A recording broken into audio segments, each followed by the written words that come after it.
Na terceira parte de sua entrevista para o Olha Só, Silvia Bittencourt, jornalista e historiadora brasileira que mora há quase 30 anos na Alemanha, menciona o processo de desnazificação da sociedade alemã empreendido pelos aliados após a vitória na Segunda Guerra Mundial. Na opinião dela, isso permitiu a emergência de uma geração de jovens protagonistas dos protestos estudantis de 1968 que cobrava dos pais e avós a verdade sobre o que aconteceu durante o predomínio do nazismo e a guerra. Silvia Bittencourt aborda em seguida o quadro partidário atual do país, onde cresceu muito o Partido Alternativa para a Alemanha, AfD, de extrema-direita. Olhando para uma visão que se pretende histórica, eu diria que esse pessoal sempre teve aí. Tem uma continuidade, tem as rupturas. A Segunda Guerra Mundial acabou, mas o nazismo não desapareceu. Ele foi derrotado. Eu concordo plenamente com você, Mauro, plenamente. Que eu acho, sim, isso é verdade. Logo depois da Segunda Guerra Mundial, os americanos, os países aliados fizeram aquela coisa toda de desnazificação, não é? De tentar tirar os juízes nazistas da justiça e os jornalistas e pegar jornalistas, né? Até conto essa história no meu livro, né? Que eles foram buscar um ex-jornalista do Post no meio dos escombros lá de Freiburg para ele inaugurar um jornal em Munique, um novo jornal democrático, né? É verdade.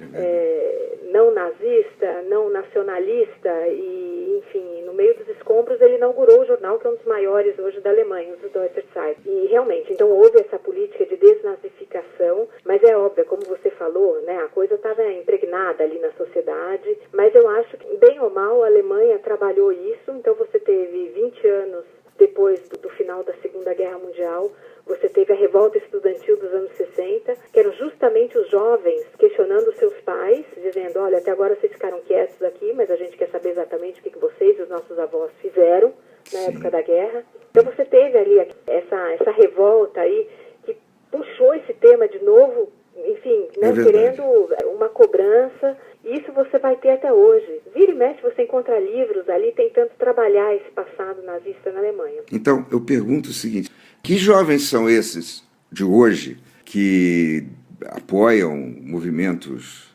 neonazistas ou de extrema-direita? Não, então, hoje, basicamente, eu acho interessante.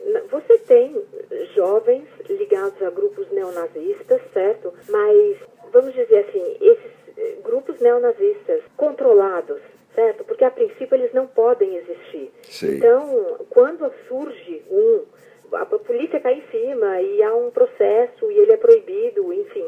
E eles são grupos pequenos. Então você tem uns jovens ali, isso muito mais do lado oriental da Alemanha.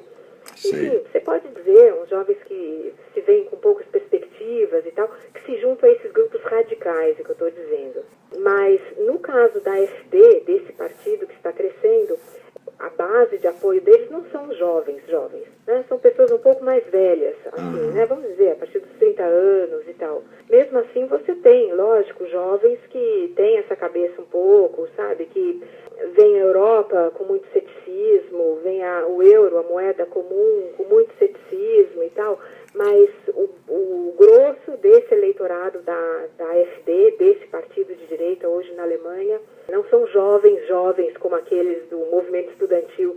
Você vai sempre ter, no caso da Alemanha, da França, da Holanda, na Itália, você sempre vai ter grupos de direita, de extrema direita. Sempre vai ter. Eu acho que todo eleitorado aí sempre tem gosto para tudo, entendeu? Então, na Alemanha você tem esses dois grandes partidos, que são a CDU e o SPD, né, o partido da Merkel e o social-democrata. Daí, durante muitos anos, o terceiro e quarto partidos foram os verdes e os liberais. De uns anos para cá isso mudou um pouco, os liberais perderam muito voto.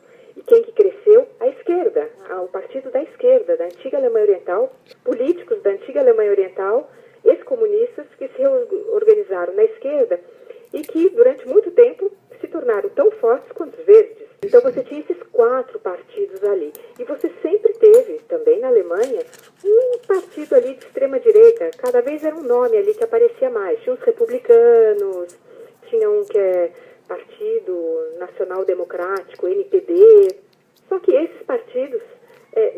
conseguiram se eleger, né? Nunca conseguiram se eleger. Talvez você encontre um ou outro numa prefeitura, na Alemanha Oriental, mas jamais numa assembleia, para um governo de Estado, para uma assembleia legislativa, nunca conseguiram se eleger e como eu disse, sempre com o Estado observando ali se eles não estão fazendo alguma atividade criminosa. Mas eles sempre existiram, esses grupos sempre existiram e acho que vão sempre existir. Eu acho que a questão agora é esse partido grande, a AfD, que já é incrível, ultrapassou os verdes, ultrapassou a esquerda, inclusive na Alemanha Ocidental. É mesmo? A gente acabou de ter uma eleição num estado pequenininho, se chama Saarland, pequenininho, do lado da França, vizinho da França. Nunca ninguém dá bola para esse estado. Sei. E todo mundo ficou olhando ali, faz isso 2, 3 semanas. O que vai acontecer, né? Foi um espelho do que podia estar acontecendo no país e do que pode acontecer em setembro, quando foi a eleição para o Parlamento Federal. E foi realmente o esperado. Você tem os dois grandes partidos sendo os mais votados ainda, CDU e SPD, e a AfD ali se tornando o terceiro partido. Incrível, os verdes nem conseguiram ser eleitos, ou seja, eles não chegaram nem aos 5% dos votos, né? A Alemanha é um sistema parlamentarista, para você ter o seu partido representado nos parlamentos estaduais e federais, você tem que ter pelo menos 5% dos votos. Os verdes nem conseguiram entrar e a AfD conquistando várias cadeiras ali. Então, isso eu acho muito preocupante. A existência desses grupos, que eles estão ali tentando, isso eu acho que sempre teve e sempre vai ter. E a questão é agora convencer, né, esses grandes partidos aí, convencer o eleitorado de que, sabe, a Alemanha e a Europa têm outros caminhos que não seja esse do extremismo. Essa foi a segunda parte da entrevista de Silvia Bittencourt.